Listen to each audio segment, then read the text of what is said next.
ይህንን በተወሰነ መልኩ የምናሳያቸው ዛሬ ትግሉ ያለበት ቦታ ምን ላይ ነው ያለው ብሎ ማሰብ የግድ ያስፈልጋል ማለት ነው። ይህንን ካልኩኝ ዛሬ የምንወያይበት ከዚህ አንጻር የቀረችው ሁለት እድል ዝናሹማ ይላል ሆስፒታሉ በቁስለኛ የ3 ዓመቱ ሪፖርት ቢቢሲ። ከዚህ ጋር በተገናኘ ሀሳቦችን እናነሳለን። ይህንን ሀሳብ ስናነሳ ቅድም እንዳልኳችሁ ትግል በሚጠቅም ገንቢ ሀሳብ ላይ ብቻ ትኩረት እናደርጋለን። ሀሳብ ስጡበት። ሀሳብ ስትሰጡ ከውግንና ውጡና ትግል ላይ ብቻ ሀሳብ ላይ ብቻ ፎከስ አድርጉ። እኛ የህዝብ ልጆች ነን።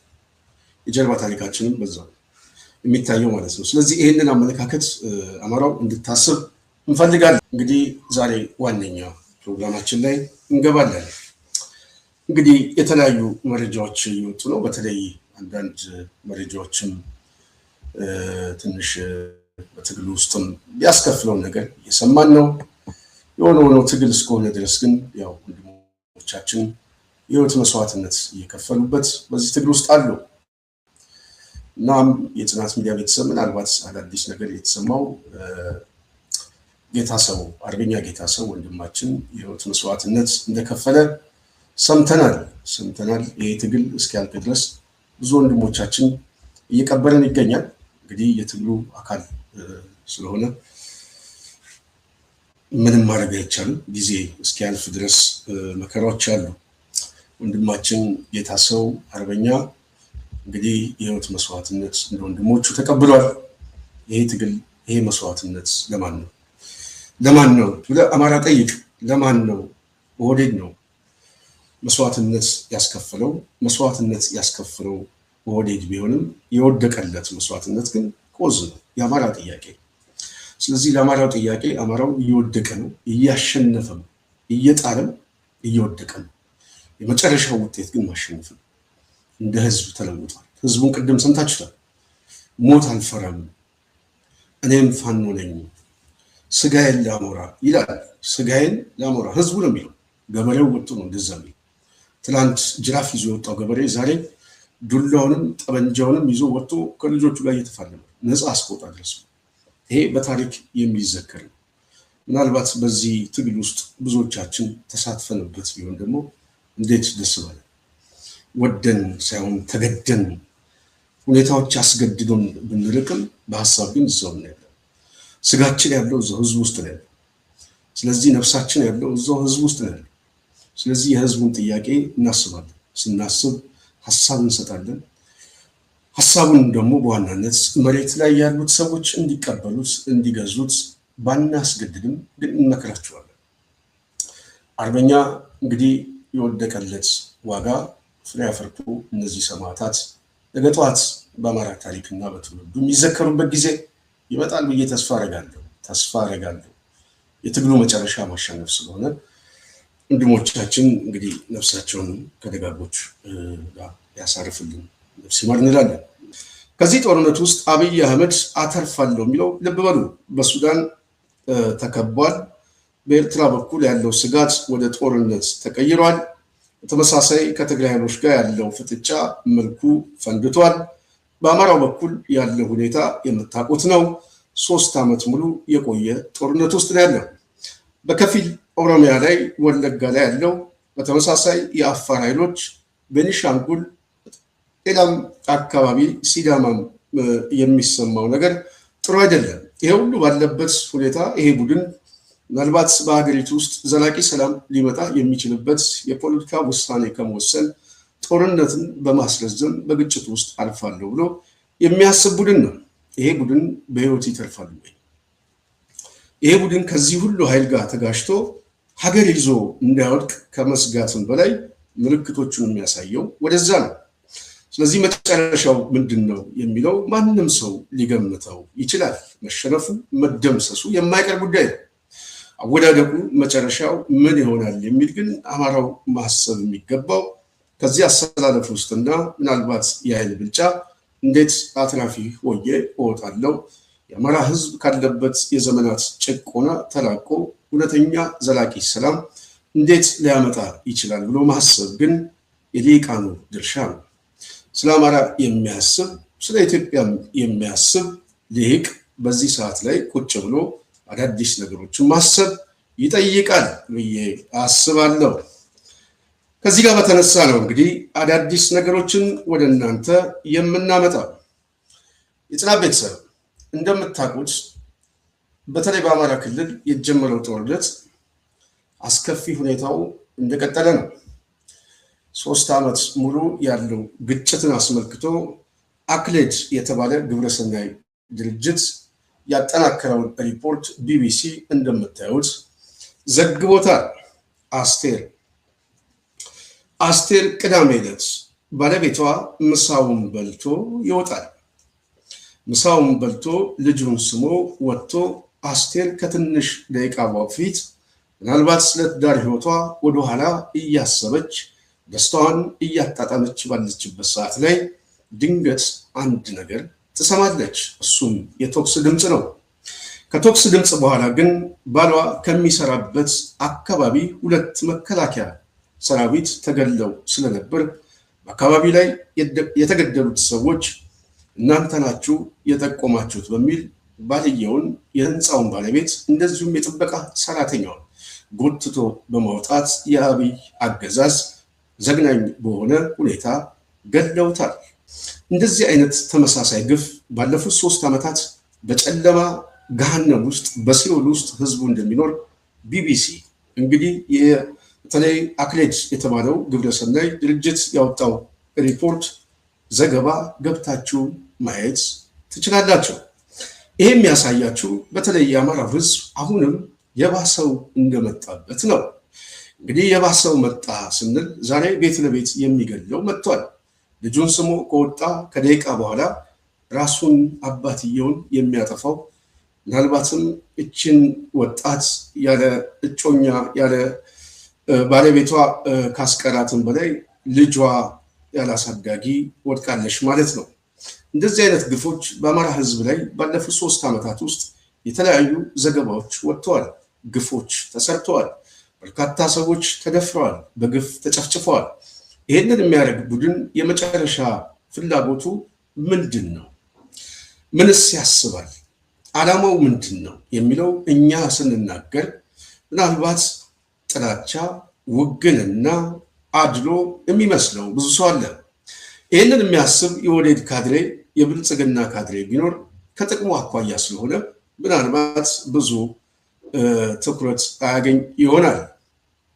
ይህንን የሚናገሩት ሰዎች ግን ከኛ የተሻለ በራሱ ብልጽግና ውስጥ የነበሩ ሰዎች እንደዚሁም በኃላፊነት የነበሩ ሰዎች ስለ አብይ የጀርባ ታሪክ የሚያውቁ ሰዎች ከራሱ አንደበትም የሰሙ ሰዎች ምስክርነት በህይወት ዘመናቸው ሰጥተዋል። ይሄ ምስክርነት እኛም በህይወት ዘመናችን ይህንን ቡድን ይህንን ጨካኝ ጨፍጫፊ ቡድን ስናስበው ይህንን ማስረጃ ወደ እናንተ እያሳየናችሁ ፕሮግራማችንን ሀሳባችንን የምንቀጥለው ከዚህ እየተነሳን ነው። እንስማ ውስጥ አለኝ በአካባቢው ፖለቲካ ምናምን ስም ጠርተው ምናልባትም ያው የሚሆነው ስለማይታወቅ አማራ ላጠፋ ነው አለ። ምስጢር ሆኖ እንዳይቀር ለምን አፉን አውጥቶ እንደዚህ አማራ ላጠፋ ነው ብሎ እንደዚህ ነገረ? አዎ እያፈረስኩ ነው አለ። እንዴ እኔ እኮ እየጠየቅኩ ያለሁት ኦሮሞ ህዝብ ነፃነት እንዲያገኝ ፍትህ እንዲያገኝ ከችግር እንዲወጣ እንጂ አማራ እንዲጠፋ እኔ ለዛ አልታገልኩም፣ አልፈልግም አልኩት። እንደዚህ አይነት ነገር አይደለም አልኩት። ጥያቄ ደነገጠ። ይሄን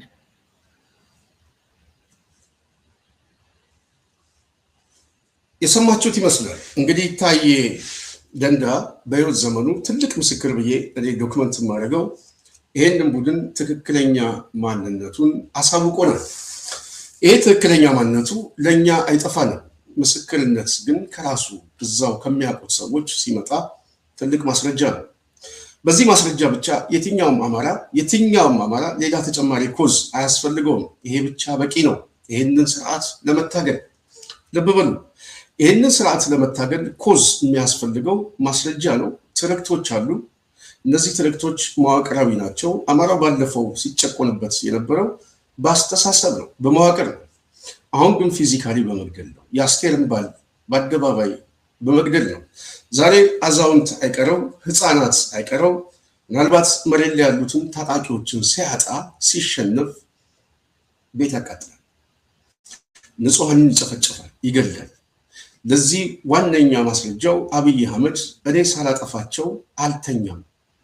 ኦኬ የሚያጠፋው ማንን ነው ብለን እንጠይቃለን። ህዝቡን ነው የሚያጠፋው። የሚጠፋው ህዝብ ከጠፋ በኋላ የያዘው ርስትና መሬት ወይም የሚኖርበት ዋነኛ ግዛቴ የሚለው ምኑ ነው ስንል ግዑዝ ነገር ነው። ግዑዝ ነገር ነው፣ ትርጉም የሌለው ጉዳይ ይሆናል ማለት ነው። ምክንያቱም መሬት የሚያስፈልገው ለሰው ነው። አማራው መሬቱን ይዞ ሰውን ካጣው መሬቱ ምናልባት ለአብይ አህመድ ዘመዶች የሊዝ ዋጋ ሊያወጣለት ይችላል። ከዛ ውጪ ግን አማራው ትርጉም የለበትም። የሚሞትበት መሬት ነው ያለው፣ የሚገደልበት ነው። በዚህ አስተሳሰብ ታዲያ ሁኔታውን ቃኘት ስናደርገው ዛሬ በተለይ ኦህዴድ ወደ ስልጣን ከመጣ በኋላ ሁልጊዜ ልታስቡ የሚገባው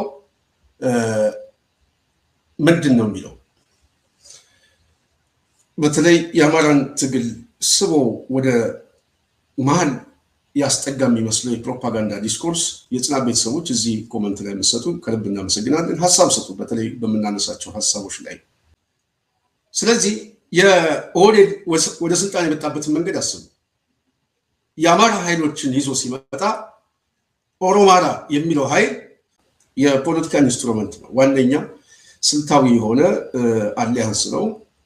ይህ አሊያንስ ስልጣን ለመያዝ እና ወደፊት ለመምጣት በተለይ በኢህአዴግ ውስጥ የነበረውን አሰላለፍ ለመቀየር የተጠቀሙበት መሳሪያ ነው ኦህዴድ ብአዴን።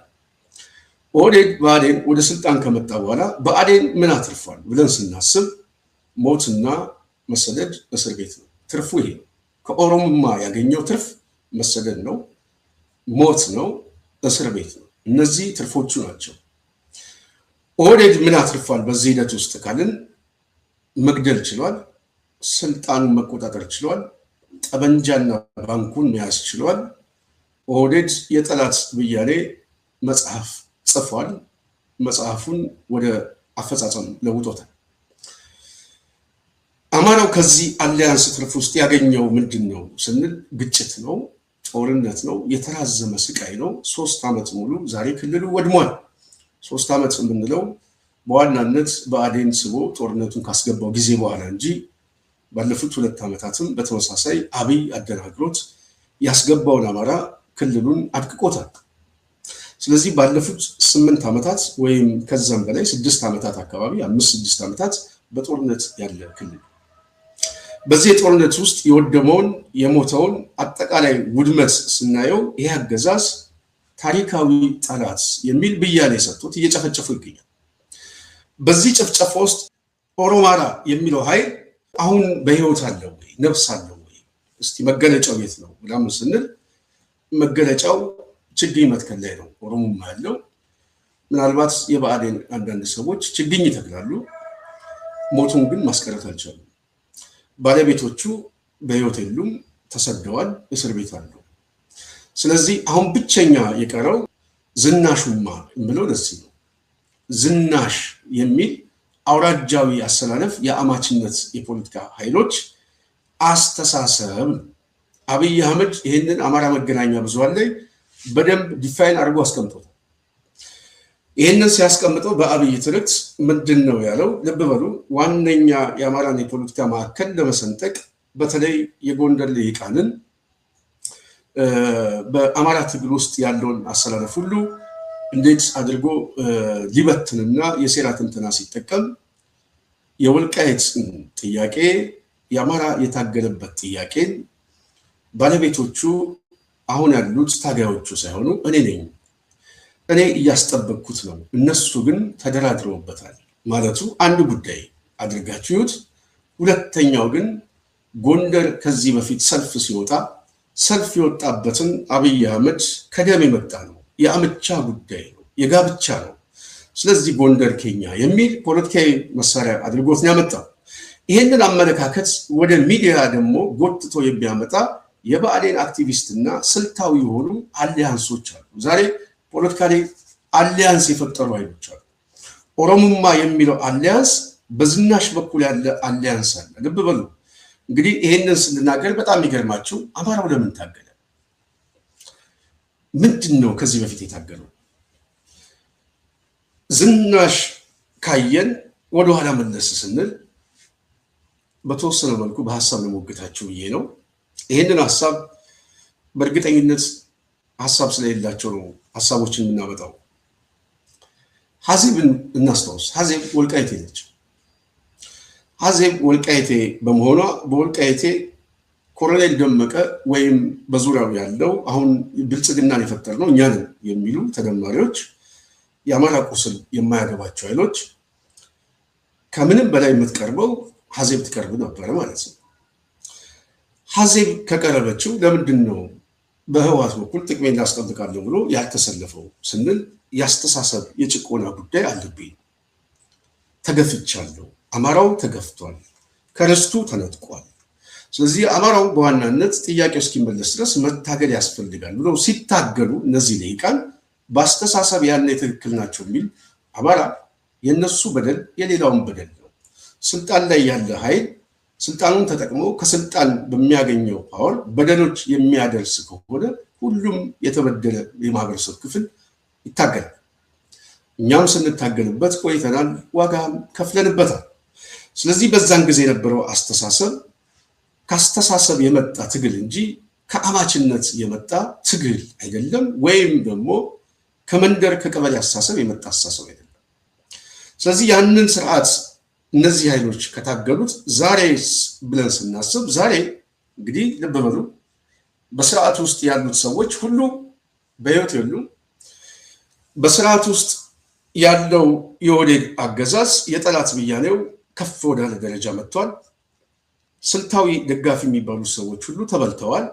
አማራው ብቻውን ቀርቷል።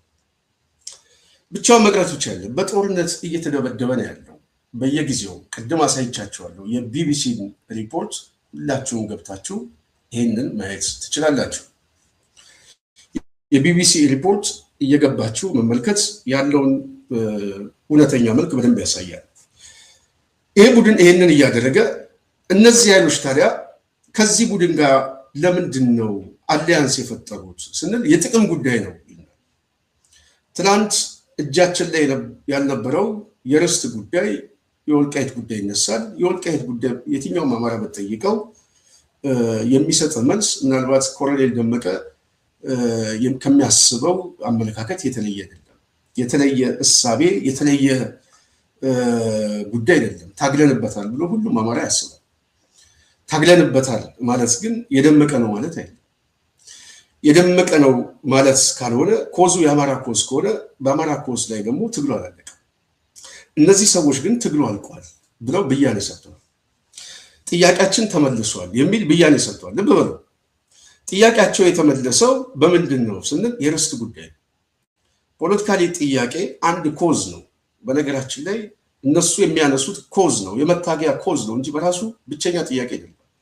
አማራው የሚታገለው መሬት ፈልጎ አይደለም፣ ነፃነት ፈልጎ ነው።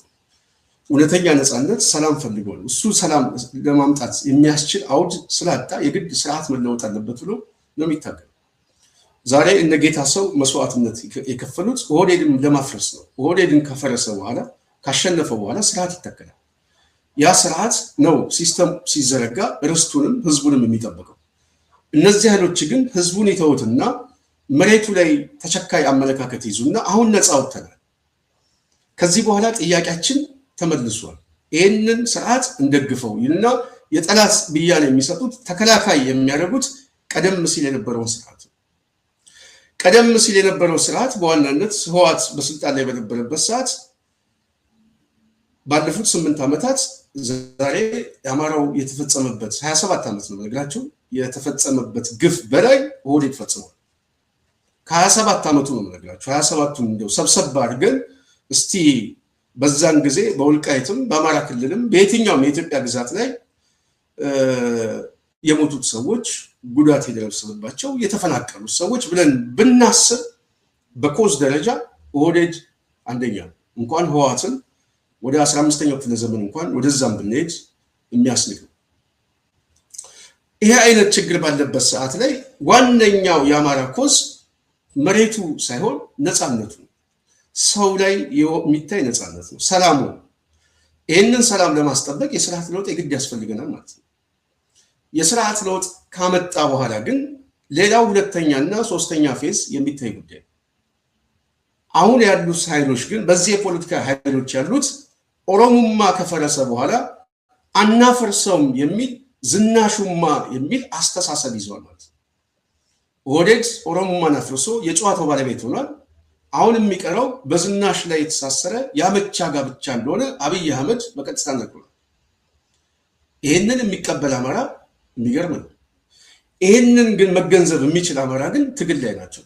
የሚታገሉትና የተቀበሉትን ደግሞ ለሁለት መለየት ያስፈልጋል።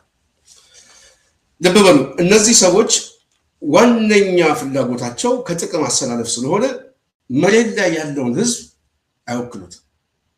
መስዋዕትነት የሚከፍለውን ህዝብ አይወክሉትም። ራሱ አማራውን አይወክሉትም። በጣም የሚገርማቸው እነዚህ ኃይሎች የቡድን ፍላጎት አላቸው፣ የግለሰብ ፍላጎት አላቸው። ከጥቅማቸው ላይ የሚመጣ ያሰላለፍ ጉዳይ ነው።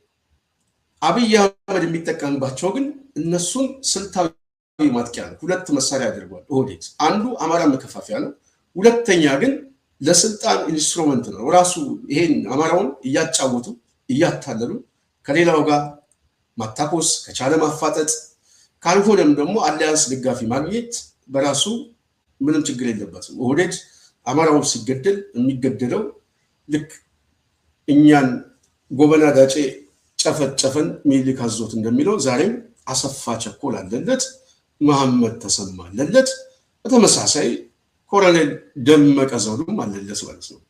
በእነሱ አሊያንስ በኩል አማራውን ይገድለዋል።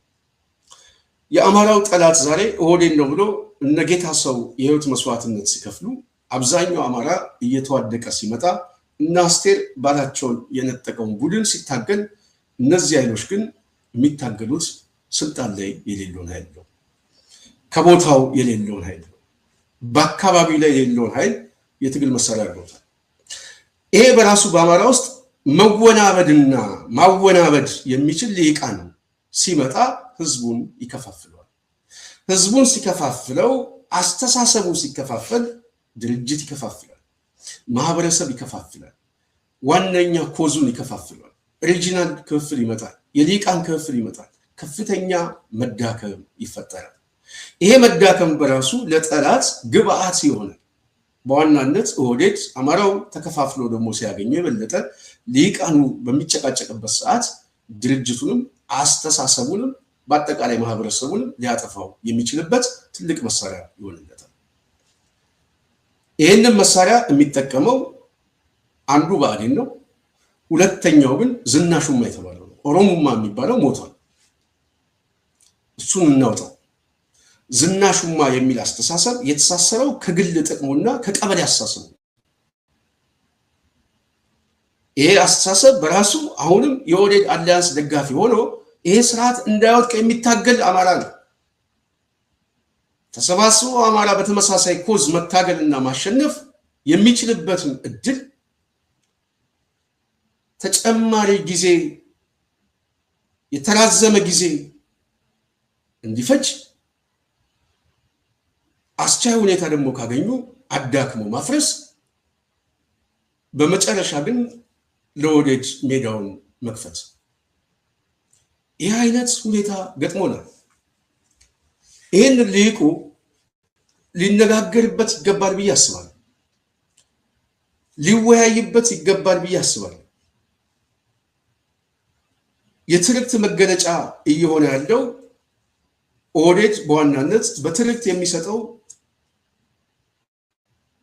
አማራውን መነጠል፣ በአስተሳሰብ መነጠል፣ በአይደንቲቲ አሁን አብይ ደግሞ የጀመረው መነጠል ነው። የምትጨቃጨቁት እኮ በዚህ ነው እያለ እኮ በጣም የሚገርም እኮ አንዱ ኦሪጂናል አንደኛውን የሚፋጠጥበት ፖለቲካዊ ዲስኮርስ አይ ከሌ እኮ በደሙ እንደዚህ ስለሆነ ነው የሚል አደገኛ የሆነ ችካል እየቸከለብህ ከዚህ በላይ ማትነቃ ከሆነ አደጋ ውስጥ እንዳለን ይገባኛል። እኔን የሚደግፉኝ በዚህ ምክንያት ነው የሚል ቡድን አስተሳሰቡ ምን እንደሆነ ካልገባ አደገኛ ሁኔታ ውስጥ ገብተናል። ይሄ ቡድን ግን ዋነኛ ስልቱ ምንድን ነው? ቢገባው ራሱ በአንድ በኩል በጣም ሆዳም ነው፣ ጥቅም ፈላጊ ነው፣ ስግብግብ ነው፣ ምቀኛም ነው።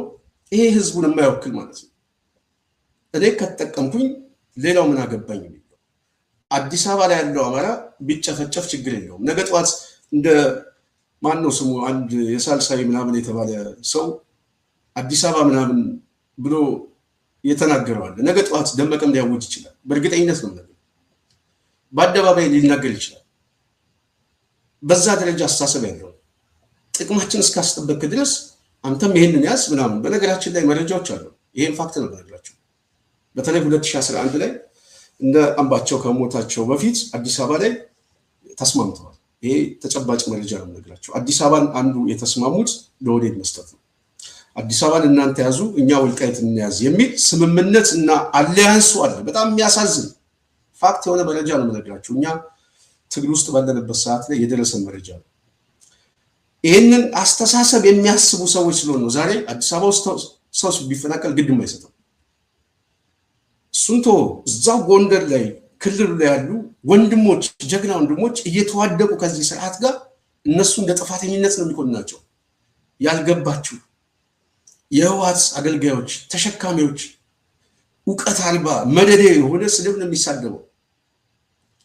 በዚህ በኩል ያለው የጎጃም አማራም በተመሳሳይ ከባዴን ትርክት ጋር ነው የሚሰጠው። አንተ ያረጋ ተላላኪ የተመስገን ምናምን ተመስገን እኮ በትግል እኮ ሊደመስሱት መሬት ላይ ያሉትን ሰዎች ራሱ የተመስገን አገልጋይ አድርገው የመቀስቀስ ናሬቲቭ አላቸው። ፖለቲካሊ አቃለን ይላሉ። ትንሽ ከነሱ የተሻለ ሰው ሲመጣ አሳንሰው የማሳየት ጉዳይ ምናልባት እንደዚህ አይነት የፖለቲካ ትርክት የመስጠት ጉዳይ ነው። በሐሳብ የሚሞግት ቡድን ያለ እኔ በጣም ስለምከታተለው ይሄ አመለካከት ያለው ኃይል በአማራ ትግል ውስጥ በተለይ የአማራን ትግል በተለያየ መልኩ ብያኔ ይሰጥበታል። እኔ አሁን ካጠናሁት ምናልባት ይሄንን ቡድን ካየሁት የተራዘመ ጊዜ ዛሬ በሐሳብ ደረጃ መግለጽ ያለብኝ አማራው ጫፍ ላይ ስለደረሰ ነው። በኔ ግምገማ በተለይ ሁሉም አማራ ሁሉም ሊቅ ሚዲያ ላይ ያላችሁ ሰዎች በአጠቃላይ ፖለቲካውን ሼፕ የምታደርጉ ሰዎች በጣም አደገኛ ሰዓት ላይ ቆመናል። ኦህዴድ ከዚህ ቅርቃር ውስጥ የሚወጣበት እድል ከተገኘ የፎይታ ጊዜ ከተገኘ አማራው በእርግጠኝነት አደገኛ ቅርቃር ውስጥ ይገባል። ምናልባት እናስቀምጠዋለን፣ ግን ለጆሮ ይከብዳል። ይሄ ቡድን ግን በአስተሳሰብ ደረጃ ፍላጎቱ ምንድን ነው የሚለውን አንድ 6 ነጥቦችን ላንሳላቸው። አንደኛው ይሄ ቡድን በአማራ ብሔርተኝነት ሽፋን ውስጥ ስግብግብ የሆነ ጥቅሞቹን ለማስጠበቅ የሚፈልግ ነው። ፍላጎቱ የቡድን ጥቅም ማስጠበቅ እና በግል ያለው ጥቅም ማስጠበቅ ነው። ሽፋኑ የአማራ ትግል አማራ ነኝ ይላል። አማራ መሆኑ እንድትቀበለው ብቻ ሳይሆን ኮዙ ራሱ የአማራ ነው ብሎ ይነግርሃል። ትክክል ነው ብለህ ስትቀበለው አንተ ደግሞ ያለህን ኮዝ ስትነግረው ይሸሻል። ሽፋኑ ግን አማራው። በተመሳሳይ የአማራው ኮዝ የት ነው የሚለው ዛሬ ማንም ሰው ያውቀዋል። ማንም ሰው ያውቀዋል የት እንደሆነ። እየተፈናቀለ በየአካባቢው የሚገደለው እንተውና ዛሬ በመከላከያ በአብይ ሰራዊት እየተጨፈጨፈ ያለው አማራ ቅድም ቢቢሲ ያሳየዋችሁ ነጥቡ አንዱ እሱ።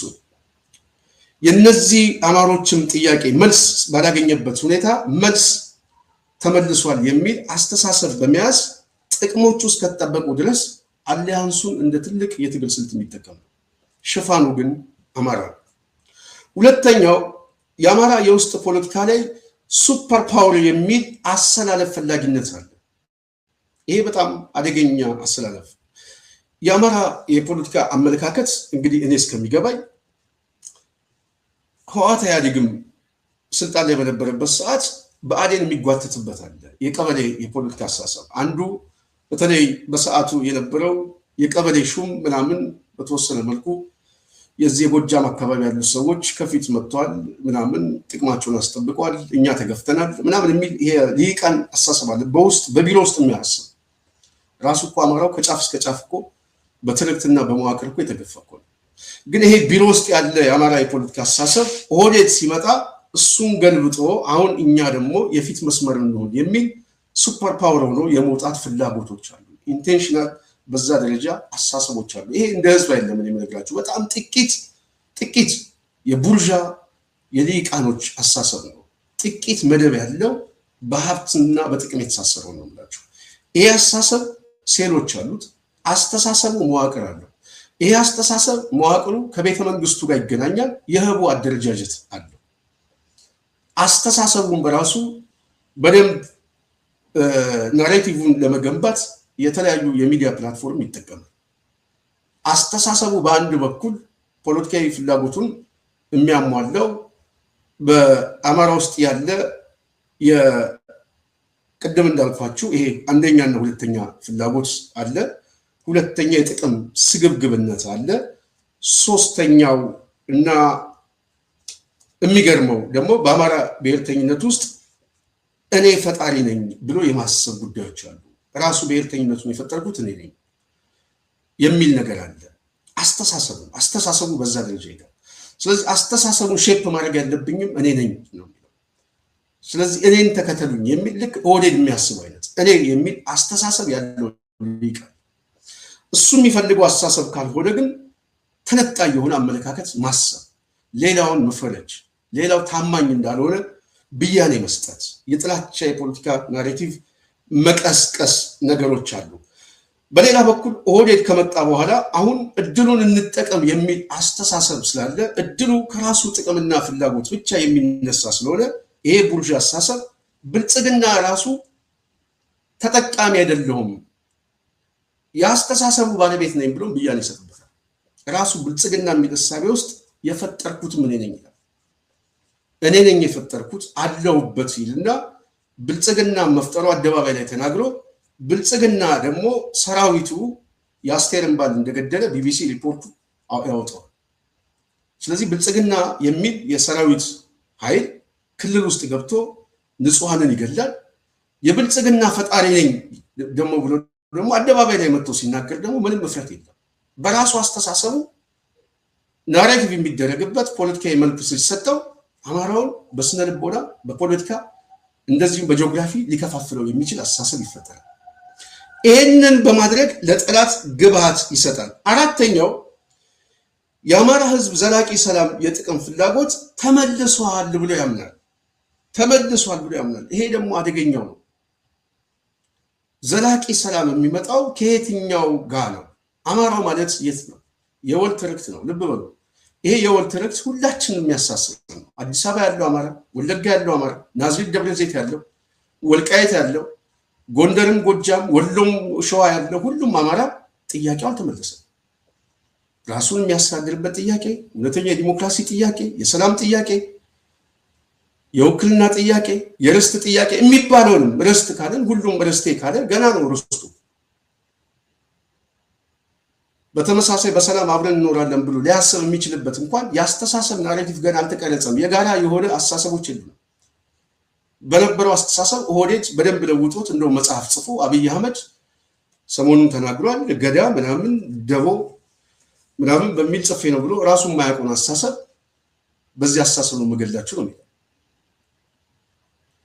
ይህንን አስተሳሰብ የያዘ ቡድንና እየገደለንም በተግባር እያሳየን ያለ ቡድን ከመታገሉ በላይ የአማራ ጥያቄ በዘላቂነት ተመልሷል እንደግፈው የሚል ተቸካይ አመለካከት አለ። ይህንን የሚታገሉት ሰዎች ደግሞ ደስ ሲለው ጥቆማ፣ ደስ ሲለው መረጃ፣ ደስ ሲለው ደግሞ ወዳጅ መስሎ ጠላት የሚሆን የአመለካከት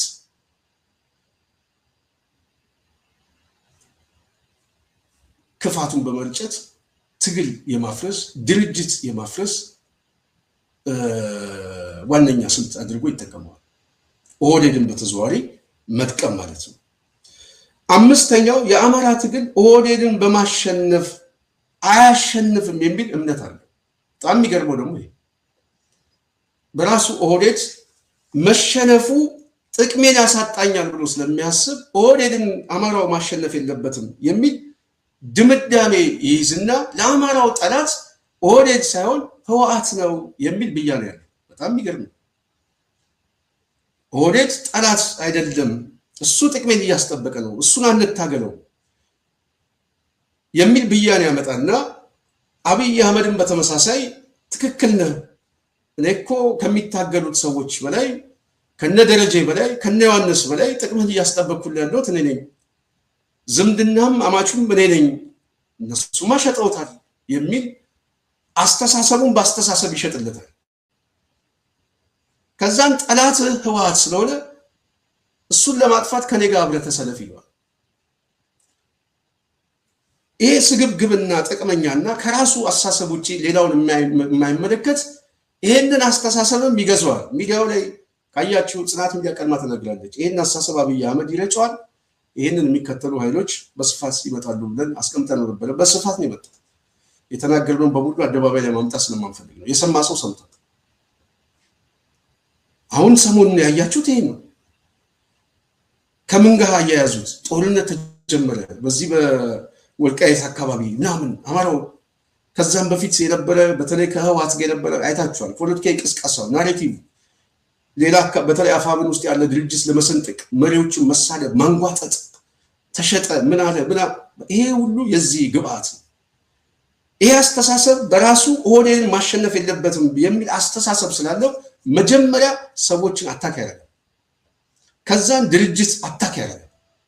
ድርጅት ያፈርሳል። ከከተማ እስከ ገጠር ያለ መዋቅር በሙሉ ሴሎቹን በሱ ሴል መቆጣጠር ይፈልጋል። ተከላካይ ነው። የኦህዴድ ተከላካይ ነው። አማራ ነኝ ይላል። ቋንቋውን ይናገራል። ስነ ልቦናው አለኝ ይላል። ፖለቲካሊ አስተሳሰቡ የዚህ ጥቂት መደብ አስተሳሰቡ ግን ኦህዴድ አማርኛ የሚናገር የጨፌ የስራ አስፈጻሚ አባል።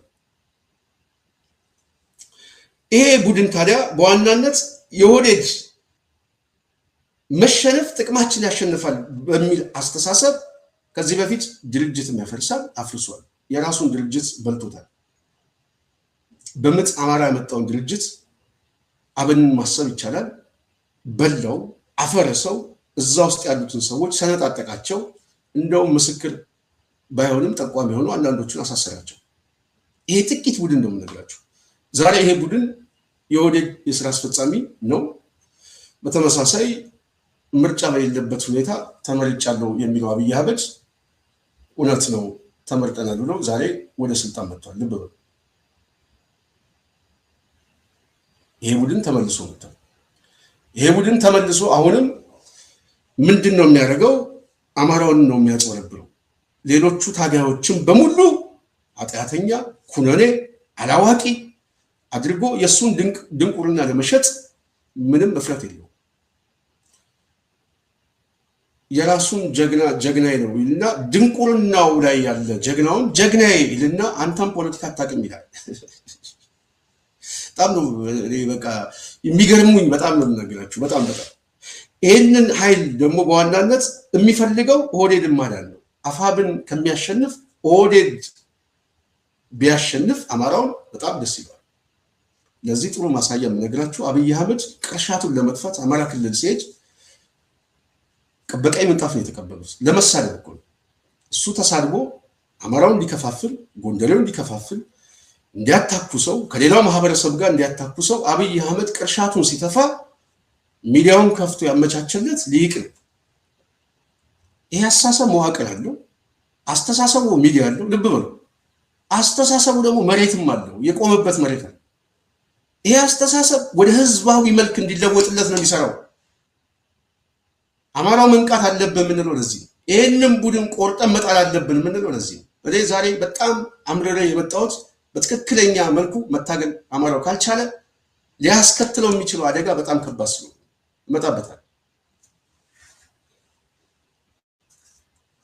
አምስተኛው ታዲያ ቅድም እንዳልኳችሁ የአማራ ትግል ኦህዴድን በማሸነፍ ሳይሆን ህወሓትን በማሸነፍ ነው የሚል አመለካከት ስላለው ስልጣን የሌለውን ተቃዋሚ መታገል እንደ አንድ ጥሩ ተቃዋሚ ታማኝ አማራ መስሎ ለመታየት ይፈልጋል። ባለፉት 8 ዓመታት ህወሓት በአማራ ህዝብ ላይ የፈጸመበት ግፍ የለም። እኔ እስከሚገባኝ አለ የሚል ሰው አንድ ማስረጃ ነው። ባለፉት 8 ዓመታት ኦህዴድ በአየርም በምድርም በሰራዊት መድፍ ይዞ ነው ገብቶ ዛሬ ሞነክሴ እየገደለ ያለው። ህወሓት ስልጣን ላይ በነበረበት ሰዓት ሞነክሴ አልገደለም። መድፍ ይዞ አማራ ክልል ሄዶ ውጊያ አልከፈተም። ፖለቲካሊ ውጊያ ነው። ፖለቲካሊ ውጊያ በፖለቲካ ትግል ታሸንፈዋል። ኦህዴድ ግን መድፍ ይዞብን የመጣው ይህንን እያየ ዝም በማለት ህወሓት እኔ ባለኝ ግምገማ ከህወሓት በላይ ባለፉት 8 ዓመታት ደመቀ ዘውዱና በሱ ዙሪያ ያሉ አስተሳሰቦች አማራውን በድሎታል። ታሪካዊ በደል፣ የሚጻፍ በደል፣ አደገኛ በደል አድርሶበታል። ባለፉት 8 ዓመታት ከህወሓት በላይ ነው ነገራችሁ። በአማራ ህዝብ ላይ ምናልባት ትውልዱ የማይረሳው አደገኛ በደል፣ ያስተሳሰብ መዛነፍ እንዲፈጠር አድርጓል። ይሄ በደል አማራውን አደጋ ውስጥ እየከተተው እየተንጠባጠበ እየመጣ። ስድስተኛው ግን በጣም የሚገርማቸው ድንቁርና የተጫነው ስግብግብና ራስ ወዳድ እንደዚሁ ምቀኝነት፣ ግትር አመለካከት፣ ኢጎ ወዘተ ያለበትን ትክክለኛ አመለካከት ፖለቲካሊ ማነሱ የንባብ ትንተናው ሊያስረዳ አይችልም። የሚያስረዳ ጠላት የአማራ ጠላት ምናምን ለምሳሌ ከሌሎች ያሉች ጋር አሊያንስ ተፈጠረ ምናምን ይቃወማል። መቃወም መብት እኮ ነው። እኔ ምንም ችግር የለብኝም። የሚቃወመው ግን ትክክለኛ ትንተና ያስፈልገዋል። ትንተናውን ስጥ ስትለው ትንተና የላቸውም። ጠላት ነው ከዚህ በፊት እንደዚህ ተደርጓል ምናምን ነገር ከዚህ በፊት ሳይሆን ዛሬ ደግሞ ምን እየተደረገ ነው?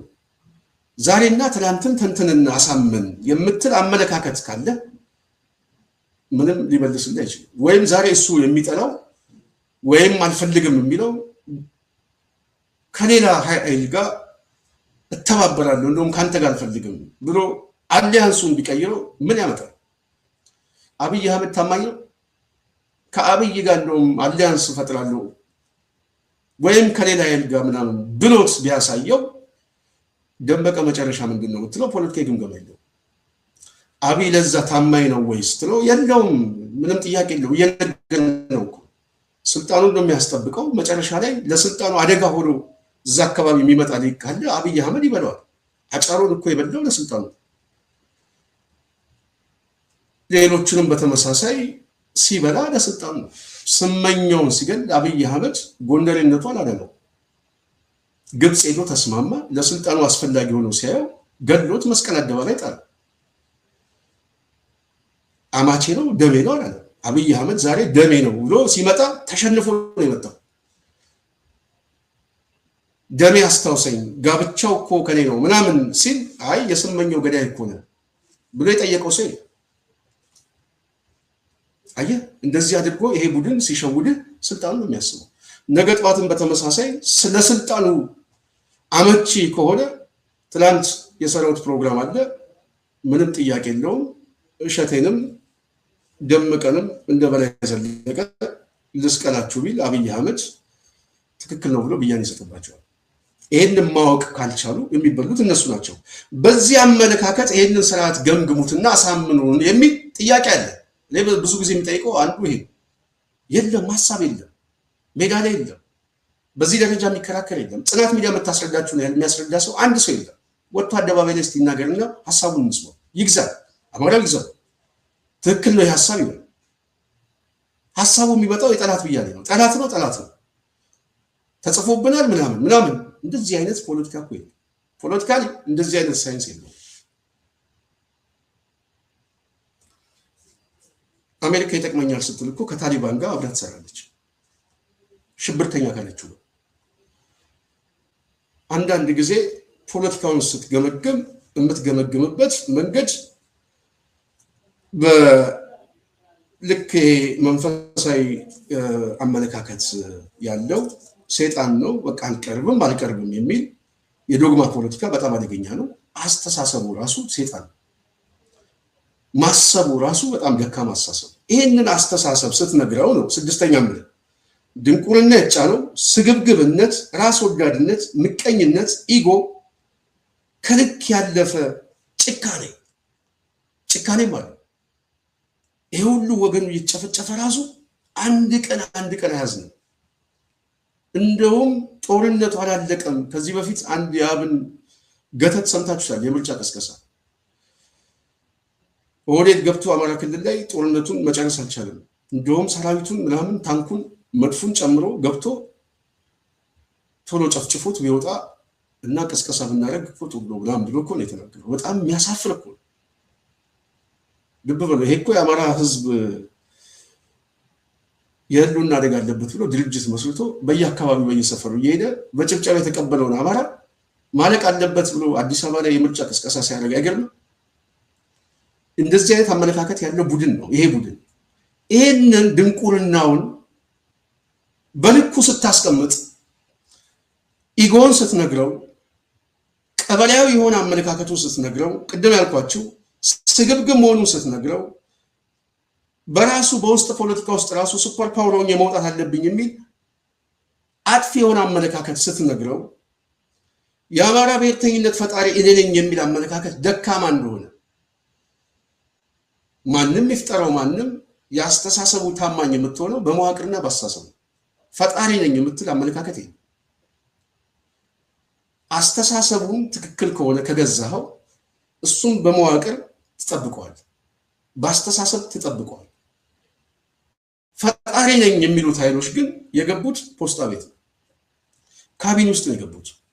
ኦህዴድ ቅርጫት ውስጥ ገብተው ፈጣሪ ነኝ ይላል።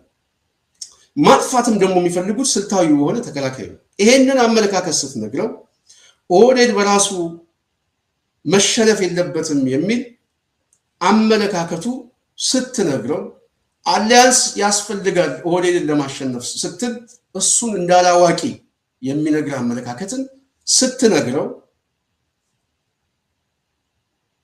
የመጨረሻው መደበቂያ የሚያደርገው አንተ እኮ የጎንደር ህዝብ ጠላት ነው ይላል።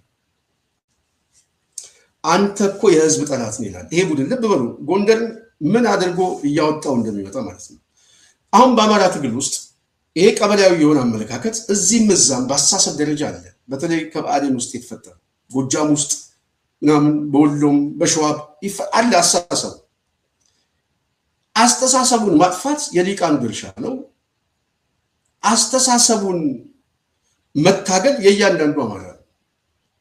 እነዚህ ኃይሎች ግን በአስተሳሰብ ደረጃ ማሰባቸው አይደለም የሚከፋው።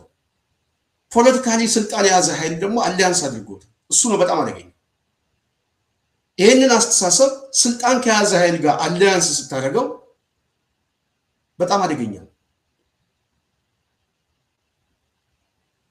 ይሄ ኃይል ስትቃወመው ወደ ህዝብ ውስጥ ገብቶ ህዝቡን ስለምጠላ ነው የሚል አመለካከት፣ አንተ እኮ ተላላኪ ነህ የሚል አመለካከት። ልብ በሉ አማራ ሆኖ የሚታገሉን ኃይል የብአዴን ቅርጫ ትላንት በየብአዴን ውስጥ ሶፍት ሲሰጥ የነበረ ለካቢኔ ምናምን ዛሬ መጥቶ አንተ ህወሓት ልኮ አንተ ምናምን ልኮ ደግሞ ይላል። ህወሓት የታገሉት ሰዎች የጀርባ ታሪካቸውን ሰርተፍኬቱን ስታመጣው ይደበቃል። ብዙ እንትን የለውም። ይሄ አመለካከት በጣም አደገኛ ነው። ይሄ አመለካከት ባለፉት 8 ዓመታት በተለይ አሁን እንደ ድርጅት አማራው ድርጅት ፈጥሮ መሪ ፈጥሮ እየተንቀሳቀሰ ባለበት ሰዓት ስልታዊ የሆነ አጥቂነት አለ። ይህንን እያመጡ ባሉበት ሰዓት ደግሞ አሁን በተለየ መልኩ ለምን መጣ? ልብ በል ኦህዴድ ተሸነፈ፣ መሬት ላይ ተሸነፈ። ኦህዴድ እያበቃለት መጣ። ኦህዴድ እያበቃለት ሲመጣ አማራው ወደ አሸናፊነት እየመጣ ነው። የሚያሸንፈው በዘላቂ ሰላም ነው። ዘላቂ ሰላም ነው ማምጣት ያለበት ስንል ኦህዴድ መሸነፍ አለበት የሚለው ቀይ መስመር ነው። ኦህዴድ ሲሸነፍ አማራው ብቻ ማሸነፍ የለበትም፣ ሌላውንም ማሰባሰብ አለበት የሚለው ቀይ መስመር ነው። አማራ አስብ። አይ ብቻህን ነው መጨረስ አለብህ ይለዋል። ኦኬ ብቻውን መጨረስ ይችላል። ኦኬ አዲስ አበባ ገባ፣ ሌላው ዝም ይለዋል። ዝም ብሎ ይጠብቀዋል። እስቲ ይሄን ነገር ሌላው ኃይል በተመሳሳይ አሊያንስ ከሚፈልግ ኃይል ጋር አሊያንስ ፈልጎ አንተ አዲስ አበባ ስትገባ አዲስ አበባ ድረስ መጥቶልህ መጥፎንም ታንኩልም ይዞልህ የከተማ ውጊያ ውስጥ ድጋሚ ሊገባ ነው። ትግሉን ጨርሰ ድጋሚ ጦርነት ውስጥ ሊገባ ነው። ትግሉን ጨረሰ ከእንደገና አውዳሚ የሆነ እንትን ውስጥ ሊገባ ነው። አየህ አስተሳሰቡ ራሱ ፖለቲካ አስተሳሰብ አይደለም፣ ድንቁርና የጫነው ብለህ እኮ እሱ። ስለዚህ አስተሳሰቡን ማሸነፍ የምችለው በትላንት ጠላት ብያኔ ላይ ጽላት ሰርተህ ጭንቅላት ላይ ተሸክመ ስገዱልኝ ሳይሆን ትላንትና ፖለቲካዊ ጠላት ነው የልሂቃን እንጂ የህዝብ ጠላት የለም። ልሂቃኑ ደግሞ በአስተሳሰብ ፖለቲካዊ ይሄ አመለካከቱን ሲተው የመሃል መንገድ ሲይዝ የመሃል መንገድ ይዘህ ትመጣለህ። የእሱ የመሃል መንገድ ብልጽግና ጋበዘው ና እንውጋው አማራውን አለ። አልወጋውም ማለት ለምን? አማራው አይደለም እኔን የወጋኝ አንተ ነህ። ይሄ እኮ በጣም እኮ ልብህን ከፍተህ እኮ የምትቀበለው አመለካከት ነው፣ ፖለቲካ ላይ አይደለም። ይሄ አመለካከት ብቻ ልብህን ከፍተህ የምትቀበለው። ይሄ ታሪክ ባለበት ሰዓት አንተም በዚህ ደረጃ የምናስብ ከሆነ በዚህ የመከራ ጊዜ ይህንን ኃይል ተባብረን መጣል አለብን። ዛሬ የሚያዋጋን እኔና አንተ ምንም የለም። የመሬቱ ጉዳይ ነገ አንተም እኔም በጋራ እንኖራለን። ህዝቡ በሰላም ይኖራል። አንድም ህዝብ ማልቀስም መፈናቀልም በአካባቢ ላይ ያለ ማህበረሰብ መራብም የለበትም። ወገን ነው፣ ይሄም ወገን ነው። አማራው ወገኔ ነው ብለህ ትናንት የምታስብ ከሆነ የሌላውን ውግንና ልታስብ ይገባል። የምታስበው ካስተሳሰቡ ነው። አስተሳሰቡን ወደ መሃል አመጣው። አልወጋውም ማለት ይችላል፣ መውጋት ይችላል። ተደርቦ መጥቶ ቢያጠቃ ምንም አታመጣም። አብይ አህመድ እንደሆነ ይሸጣል፣ ሊቀበልም ይችላል። ስለዚህ ያንን አስተሳሰብ ያጠፈው ከፍርሃት ሳይሆን ከብልጠት ነው። አንተም ከብልጠት የመሃል መንገዱን ይዘህ ብትመጣ አዋጪ ነው ለምንለው መልስ የላቸው። በጣም ይገርመኝ። ስድብ ግን አላቸው፣ ምላስ አላቸው፣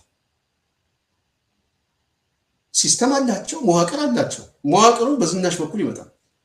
አብይ ፈንድ ያደርገዋል። አንዳንድ ሰዎች አሉ ይሄንን አስተሳሰብ በሚዲያ በምናምን የሚያሰራጩ ቲክቶክ ያለው ምናምን ራሱ አማራውን ለማፍረስ የሚሰራ መሪው ማንጓጠጥ አይችልም እኮ ሸጦታል እኮ ምናምን ምንም እርባና ቢስ የሆነ እንደዚህ አይነት የፖለቲካ ጮርቄነት እኔ በዘመኔ እንደው አያለው ብዬ አላስብም ነበር። ይሄን ሁሉ ነው የምናየው። ይሄ አመለካከት አይጠቅምም። አማራ የሚጠቅምህ ማሸነፍ፣ አማራ የሚጠቅምህ ድርጅት መያዝ፣ አማራ የሚጠቅምህ የህልውና ትግል ትክክል እንደሆነ እስከ መጨረሻው ድረስ መቆም፣ በዚህ አስተሳሰብ ህዝባዊ የፖለቲካ መሰረትን መገንባት፣ የውስጥ አንድነትን መጠበቅ፣ ኮዝን ይዘህ ትግሉን መጨረስ፣ ከሌሎች ኃይሎች ጋር ደግሞ መተባበር ዘላቂ ሰላም ታመጣለህ። አዲስ አበባ ስትገባ የሚተኩስ የለም። ሌላ ኃይል ካንተ ጋር የሚመጣ የለም። ሌላው ኃይል ካንተ ጋር የሚሰባሰበው መንግስት ለመሆን ነው፣ ህግ ለመጻፍ ነው። ህግ ስትጽፍ ያኔ በዚህ የንድፈ ሐሳብ ትንተና ላይ ብለህ ትሞግታለህ፣ ትደራደራለህ፣ በመሬቱም በአስተዳደሩም ትወስናለህ፣ መዋቅር ትዘረጋለህ፣ አብረህ መንግስት ሆነ። ትላንት የነበረ ቁስልን ሁሉ በይቅርታ በፍትህ በካሳ ነገን በማሰብ ባርቆ በማሰብ ትውልዱንም በማሰብ እንደዛ ነው ፖለቲካ የሚሰራው። ደመቀ እኮ ልጅ አለ። ነገ ደመቀ ይሞታል። ልጁም መሳሪያ ይዞ ምናምን ጫካ የአባቴ ርስት ምናምን እያለ እየተዋጋ ይኖር ነው። ሌላውም በተመሳሳይ በዛም አካባቢ ያለ እድሜ ልክ ልትዋጋ ነው። ማሰብ አለብህ ማን እያሸነፈ እንደሆነ። በዚህ ደረጃ ያለውን አመለካከት አስረዱ ስንላቸው ማስረዳት አይችሉም። መሳሪያ ይችላሉ፣ ድርጅት ማፍረስ ማንጓጠጥ ምናምን መጡልህ፣ ይሄው መግለጫ ሰጡ ምናምን። እሱ እኮ ተራ ጉዳይ ነው። ፖለቲካ ዲስኮርስ ማንም ሊናገር ይችላል የተፈለገው። አንተ ስትቀርብ የበለጠ ግን ታጥፈዋል። ስለዚህ ይሄንን እኛ የምንናገረው አማራው ይጠቅመዋል ብለን ስናስብ፣ ከዚህ አመለካከትም ውጣ ብለን ስናስብ ወደ ህዝባዊ መልክ የወስዱትና ህዝቡን ወደ መቀስቀስ፣ ይሄንን ናሬቲቭ ማጋባት፣ እንደ ህዝብ ተለጣይ አመለካከት መያዝ ወደዛ እየሄዱ ነው። ነጥቡ እዚህ ላይ ወደዛ እየሄዱ ነው። እነዚህ ኃይሎች ጥቂት ናቸው። አዎ፣ ግን መንግስት ናቸው። አደጋው እሱ ስውር መንግስት ናቸው። ይሄ ስውሩ መንግስት እነ ጌታ ሰውንም እየበላው ነው።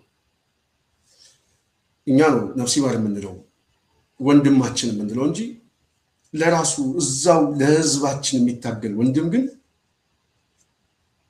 ዛሬ ፎቶ ለጥፎ እንኳን የሚያስብለት አይደለም። ይሄ ቡድን ለአማራ የሚያስብ አይደለም። ይሄ ቡድን ኦህዴድን እየጠቀመ ነው ብለን እየተናገርን ነው።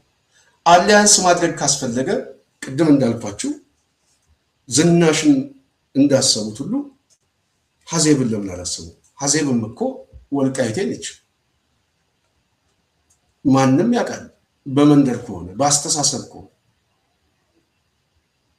በጭቆና ግን ከሆነ ኦህዴድ ጨቆነ። ጭቆናው አላለቀም። ይሄ ጭቆና ባላለቀበት ሁኔታ ዛሬ እንደዚህ አይነት አደገኛ ናሬቲቭ በተለይ አብይ አህመድ ሰሞኑን አማራ ክልል ላይ ሄዶ ከተናገረ በኋላ በትክክል የገመት ነው። በጣም የሚገርመኝ እሱ እኔ ቅንድቡን አይቼ ነው ማለበው ነው ነገራችሁ በደንብ አሳሰቡ። ይህንን ሚዲያው በጣም በስፋት እያመጣው ነው። ይሄ ቅስቀሳ መልኮቹ እየቀየረ ወዴት ሊሄድ ይችላል? በተለይ አማራው መሬት ላይ ያለው ድርጅት መጠንቀቅ አለባቸው ብዬ አስባለሁ። እነዚህ ኃይሎችን ነቅሶ ማውጣት የግድ ያስፈልጋል። የአማራው ሊቅ በዚህ ጉዳይ ላይ አደባባይ ላይ መጥቶ ማጋለጥ ያስፈልጋል። ሚዲያ ላይ የመጨረሻ ሰዓት ነው። ምክንያቱም አሁን ኦህዴድ እየተሸነፈ ሲመጣ የማዳን እንቅስቃሴ ነው፣ ስልታዊ እንቅስቃሴ ማዳን። ቢያንስ እንኳን መሞት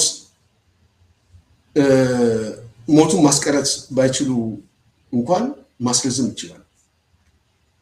ወደ ማስረዘም ነው የሚሄዱት። ነገ ጧት ደግሞ ብዙ ነገር ሊያደናግሩ ይችላሉ። ገና ኃይል እየተለወጠ ወደ አዲስ አበባ የሚመጣበት መልኮቹ በጣም ሰፊ እየሆኑ ሲመጡ ብዙ መልኮች ይለወጣሉ። አብይ አህመድ ደግሞ ብዙ የሚለውጣቸው ብዙ ትርምስምስ የሚያደርገው ነገር አለ። አንዱ አማራውን ነው ማተራመስ የሚፈልገው። ይሄ ከዚህ ከምክክር ኮሚሽን ጋር ከምን ጋር የመጣው አሰላለፍ አንዱ ኦህዴድና አማራን ሁለቱም የሚበትንበት ስልታዊ ፕሮጀክት ነው። መጨረሻ ላይ ያው ራሱ የሚሾልክበት ቤት እያመቻቸ ነው። በሌላ በኩል ደግሞ አማራውን ኃይል እንዳይኖረው ሪጂናል የኃይል ክፍሉን አዛብቶት ሊቁን አዛብቶት መሬት ላይ ያለውን ኃይል አዛብቶት ወደሱ የሚመጣውን ኃይል መቀነስ ነው ስራቸው። የመጨረሻው ቢነጠል ሌላ አመለካከት አይችልም። ያው ምላሱ ወጥቶ መጨረሻ ላይ ትግሉ ያልቃል እንጂ በሀሳብ ደረጃ ሊያስብ ይችላል። በአፈጻጸም ደረጃ ግን ይቀደማል። የማይቀር ጉዳይ ነው። ግን እንደዚህ አይነት ፍላጎቶች አሉ። ስለዚህ ይህንን ሊቁ ገብቶት ይህንን ቡድን ቶሎ ማጋለጥ የማይችል ከሆነና በተለይ ትግል እያጠሩ መምጣት የማይችል ከሆነ አማራው አደጋ ውስጥ ነው ብዬ አስባለሁ። ፖለቲካሊ አደጋ ውስጥ ነው። አደጋ ውስጥ ነው ስልህ ትንቢት ያለ ነገር አንዱ አደጋ ይሄ ቡድን ምናልባት የመጨረሻ ተስፋ መቁረጥ ውስጥ ሲገባ ተነጣ አመለካከት ሊፈጥር ይችላል። የመጨረሻ ቅስቀሳ አድርጎ አደገኛ ሳቦታጅ ቅስቀሳዎችን አድርጎ ግጭት ፈጥሮ ተነጣይ አመለካከትን ፈጥሮ አማራውን ሊከፍለው ይችላል። አማራውን ከፍሎ በመውጣት አማራውን ሊያፈርሰው ይችላል። መጨረሻ ላይ ሊያፈርሱ ይችላል። ለወዴት ተመቻችቶ ሊመጣለት ይችላል። በዛ ደረጃ ስጋቶች አሉ። በዛ ደረጃ ደግሞ ፍላጎቶች በወዴት ቤት ውስጥ አሉ። ስለዚህ አማራ በአስተሳሰብ ንዶት በጂኦግራፊ ተነጣይ አመለካከት ፈጥሮ በራሱ አማራ ውስጥ ደግሞ ቀውስ የሚያዋልድ አማራ ሆኖ ሊመጣበት ይችላል ከራሱ ጋር። ይሄ ለወዴት ትልቅ ጸጋ። ይሄንን ሊያደርግ የሚችልበት ሁኔታ እየተሸነፈ ሲመጣ ተስፋ መቁረጥ ውስጥ ሲገባ እንደዚህ አይነት አክተር ሊጫወት ይችላል። ኦህዴድ ደግሞ ያንን ፍላጎት ስላለው ዝግጅት ስላለው ይህንን ዝግጅት ወደ አፈጻጸም ሲሄድ ሊቀበለው ይችላል። አንዱ የምሰገው ለዚህ ብዙ ጊዜ ደጋግሜ ነው የምነግራችሁ። ኦህዴድ መጨረሻ ላይ መደበቂያ ይፈልጋል። ይህንን የትኛውም አማራ እወቅ፣ መደበቂያ የሚፈልግ ቡድን ነው። ዝም ብሎ አይደለም ስልጣን ላይ የመጨረሻ ስንብቱና አሟሟቱ ተያይዘን እንደቅ የሚል ቡድን ነው። በጣም አደገኛ ቡድን ነው የምላችሁ ለዚህ። ተያይዘን እንደቅ የሚለው በዋናነት አንተን አዳክሞ እሱ ሾልኮ የሚወጣበትን ነገር ነው የሚፈልገው። እየወደቀ ሲመጣ ውድቀቱ በራሱ መልኩን መቀየርና ወደ ህዝብ መውሰድ ይፈልጋል። ስለዚህ ይሄ አዲስ አበባ ላይ የሚንጫጫው የኬኛ የፖለቲካ አመለካከት ስልታዊ ፕሮጀክቱ መጨረሻ ላይ እሱ የሚወስደውን ወስዶ አማራውን ግን ቀንሶት ከፍሎት ከራሱ ድርሻ ላይ የሆነ ነገር ቀንሶ መውጣት የሚፈልግ ቡድን። ይሄንን የሚያደርገው ግን አሊያንስ እስካገኘ ጊዜ ድረስ እና የስልጣን ጊዜውን እስካስረዘመ ድረስ በተወሰነ መልኩ ስልጣን ላይ መቀጠል የመጀመሪያ ምርጫው። አማራው ገብቶት የመጨረሻው ፕሮጀክቱ አማራውን ወደ ማዳን ሁለተኛው ሲቀየር ፍላጎቱ ግን ሌላውም ኃይል ተሰባስቦ ሲመጣበት ምናልባት መልኩን የሚቀይር አሰላለፍ ውስጥ ይገባል። መልኩን የሚቀይር አሰላለፍ ነው የምነግራቸው። ወደ ከተማ ምናምን የታጠቀ ኃይል ምናምን ተነጣይ ራሱ ያደራጀው አባት ወርቤ ምናምን አለ ለክፉ ቀን ብሎ ያስቀመጠው እሱን ይዞብ ይገባል። እንደ ነፃ ውጪ ነው የሚገባው። ከተማውን ተቆጣጠረም ምናምን ይሄን እንደሚያደርገው መሸነፉ መጨረሻ ላይ አማራው ይሄንን ነቅቶ ይሄንን ቡድን ሊያስከትል የሚችለውን ጉዳት መቀነስ የሚችል ከሆነ መንቃት ያለበት ዛሬ ነው፣ ነገ አይደለም። ነገ ነቅቻለሁ ቢል ዋጋ የለውም። ነገ ነቅቻለሁ ቢል ራሱ በመንቃቱ አይተርፍም፣ ነገ ይከፈላል። ነገ ደግሞ የሚያስከትለው አደጋ ከወዴድ ውድቀት በኋላ ራሱ ወይም ደግሞ ከሚያስከትለው ጉዳት በኋላ አማራው ራሱ በውጤት ደረጃ ደግሞ ይከፍላል። ወዴድ ትርፋማ ሆኖ የሚወጣበት እድል ከተፈጠረ ትርፋማ የሚሆንበት እድል በራሱ በውጤት ደረጃ ተጠቃሚ የሚሆን አይደለም። እሱም ያው የጊዜ ጉዳይ ነው። እንደ እባብ ተቀጥቅጦ ነው የሚወድቀው። አማራውን ግን አደገኛ ፖለቲካዊ ሊቃን ይከፋፍሏል ብቻ ሳይሆን ደመኝነት ሁሉ ሊፈጠር ይችላል። ለዚህ ሁሉ ውድቀት ተጠያቂ የሚያደርገውና ራሱን በጣም ፖለቲካዊ መፋጠጥ ይፈጠራል። ይሄ በራሱ አንድነቱንም አስተሳሰቡንም የነገ ጠዋት ተስፋውን ሁሉ ይበትነዋል። የበለጠ ወደ ማይኖሪቲ ወርዶ ነው የሚቀመጠው። ይሄ አደገኛ ጉዳይ፣ ይሄ የሴራ ትንተና ከገባ ኦህዴድ የመጨረሻ ውጤቱን መገምገም ነው እንጂ ዛሬን አትየው። ዝናሽ አታድንህም። ዝናሽ አብይ አህመድ ሲወድቅ ልጆቿን ቀድማ ወጥታለች። አባትና እናቴም አትልም። ከባሏ ጋር ተያይዛ ነው የምትጠፋው የምትፈርደው። አንተን ግን በትና ነው የምታስቀምጠው። ስለዚህ በአስተሳሰብ ደረጃ ካየነው ጥቅምህን ልታስጠብቅ የምችለው ከወዴድ ጋር ሳይሆን ከአንተ ቁመና የሚመጣ ከአስተሳሰብ የሚመጣ ከድርጅት ቁመና የሚመጣ እሱን ተጠቅመ ከሌሎች ጋር በምታገኘው ትብብር ጥያቄን ማስመለስ ይችላል። ሰላምን ማግኘት ይችላል። ሀገሪቷን ከማፍረስ መታደግ ትችላል። ይህንን አስተሳሰብ ገፍተኸው ከወዴድ ጋር እስከ መጨረሻ አሊያንስ አደርጋለሁ ስትል አሊያንሱ ኦህዴድን ይጠቅመዋል። የኦህዴድ አወዳደቅ ደግሞ አንተን በውጤት ደረጃ ይከፍላል። መጨረሻ ላይ ያስከውን ታጣለህ፣ ብቻህን ትቀራለህ። ሌላው አማራ አደጋ ውስጥ ሲገባ አንተ ቁጭ ብለህ ሰላም አገኛለሁ ልትላችል ማለት ነው። ጥቂት ሊቃን ቡድን ነው የምናገረው።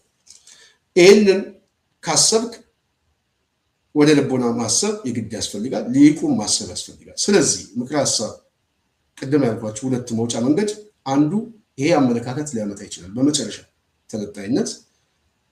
እሱ ደግሞ በውጤት ደረጃ ከባድ ዋጋ ሊያስከፍለው አማራውን ይችላል።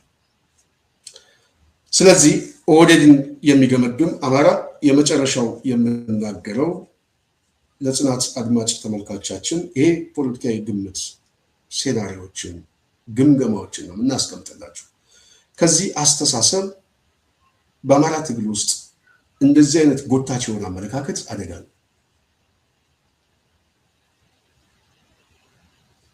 ጎጃም ላይ ያለ ጎጠኛ ካለ ለትግሉ አደጋ ነው። በየትኛውም አካባቢ ያለ ቀበሌያዊ የሆነ አመለካከት ለትግል አደጋ ነው። አንድ ሁለተኛ በአስተሳሰብ ደረጃ ይሄ አይነት አመለካከት ኦህዴድን ማዳን ፌስቡክ ላይ ይቻላል፣ መሬት ላይ ታንክ ነው ተጭኖ እየመጣ ነው። በአስተሳሰብ ማዛባት ግን ይቻላል።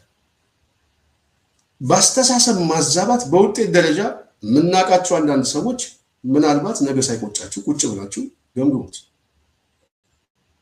ትንሽ ንባብ አለን የምትሉ ሰዎች ገምግምና 40 ጊዜ እየጻፍክ ምናምን የምትፖስት ቁጭ ብለህ ገምግመ ይሄ ውጤት እስከ መጨረሻ ድረስ አዋጭ ነው የሚል ስልት ካለ እኔ በጣም በጣም አደገኛ ነው የማስበው። ብዙ ስንጥቃት የሚፈጥር ይሄ ነገር ገምግመ በውጤት ደረጃ ትክክል አይደለም ብለህ የምታስብ ከሆነ ግን የትግሉን አቅጣጫ መከተል ግድ ያስፈልጋል።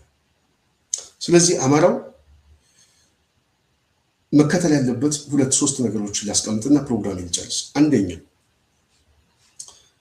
በአስተሳሰብ ደረጃ የውስጥ አንድነትና የህዝቡን ኮዝ በተመሳሳይ የመጨረሻ መዳረሻ ከተነሳበት አስተሳሰብ የሚቀዳ ድርጅታዊ ቁመና ከየትኛው በላይ የመጀመሪያ የማዕዘን ድንጋይ ነው። ይህንን አስተሳሰብ በመዋቅር በድርጅት በአሰራር ብያኔ ያለው አሰላለፍና አሊያንስ ትክክለኛ መንገድ ነው። ትክክለኛ መንገድ። ሁለተኛ ናሬቲቭ መቀየር ደግሞ ያስፈልጋል። የቅስቀሳ ማዕከሉን መቀየር ያስፈልጋል። የቅስቀሳ ማዕከሉን ምንድነው? ትግሉ ላይ መጨረስ የምንችለው ትግሉን በሚጠቅም መልኩና ሌሎችንም ስጋት እንዳልሆንን ማሳየት፣ እነሱም ስጋት እንዳይሆኑ ደግሞ ማሳየት ያስፈልጋል። በጋራ ትብብር የሚመጣ ስኬት ላይ ብቻ ማሰብ በጣም ጠቃሚ ነው።